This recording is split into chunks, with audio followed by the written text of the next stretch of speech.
Asal-muasal pager dan walkie-talkie yang meledak secara bersamaan di Lebanon belum diketahui secara pasti. Terkait ledakan pager-pager pada Selasa, 17 September 2024, pemerintah Lebanon maupun Hizbullah memang telah menuding Israel sebagai dalangnya. Namun, belum ada konfirmasi langsung dari pihak Israel. Perusahaan Gold Apollo Taiwan pada Rabu, 18 September 2024, juga telah membantah pager-pager yang terlibat dalam ledakan di Lebanon dibuat oleh mereka.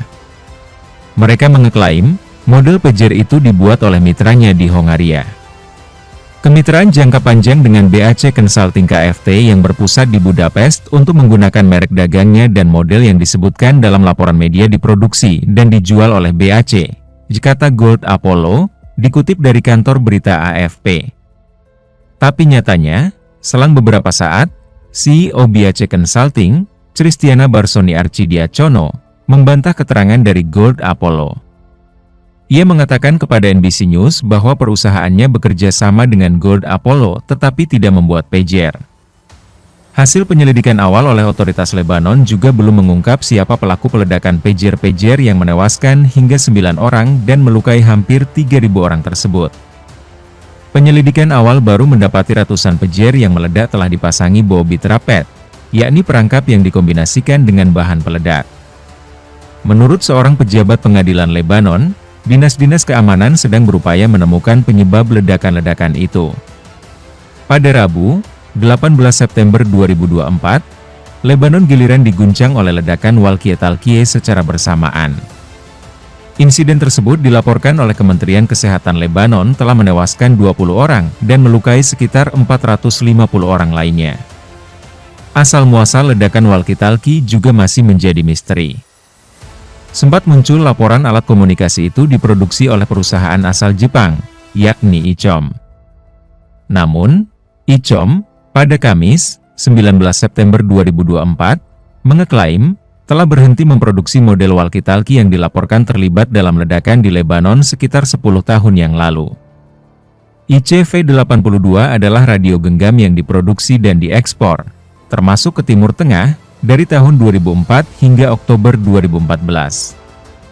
Produk ini dihentikan sekitar 10 tahun yang lalu, dan sejak saat itu, produk ini tidak lagi dikirim dari perusahaan kami, kata ICOM dalam sebuah pernyataan. Mereka juga mengeklaim, produksi baterai yang diperlukan untuk mengoperasikan walkie-talkie model tersebut juga telah dihentikan. Lagi pula, segel hologram untuk membedakan dengan produk palsu tidak dipasang, sehingga tidak mungkin untuk mengkonfirmasi apakah produk tersebut dikirim dari perusahaan kami, kata ICOM dikutip dari Reuters. ICOM menambahkan, produk untuk pasar luar negeri juga dijual secara eksklusif melalui distributor resmi, dan program ekspornya didasarkan pada Peraturan Kontrol Perdagangan Keamanan Jepang. Semua radio kami diproduksi di anak perusahaan produksi kami, Wakayama ICOM Inc. Di Prefektur Wakayama, di bawah sistem manajemen yang ketat sehingga tidak ada suku cadang selain yang ditentukan oleh perusahaan kami yang digunakan dalam suatu produk. Selain itu, semua radio kami diproduksi di pabrik yang sama, dan kami tidak memproduksinya di luar negeri, diungkap mereka dalam sebuah pernyataan.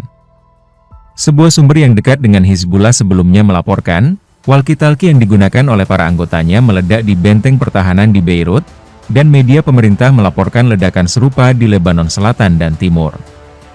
ICOM menambahkan, produk untuk pasar luar negeri juga dijual secara eksklusif melalui distributor resmi, dan program ekspornya didasarkan pada Peraturan Kontrol Perdagangan Keamanan Jepang.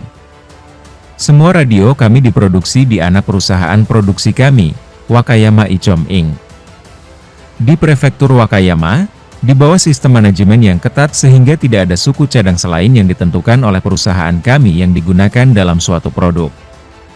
Selain itu, semua radio kami diproduksi di pabrik yang sama, dan kami tidak memproduksinya di luar negeri, diungkap mereka dalam sebuah pernyataan.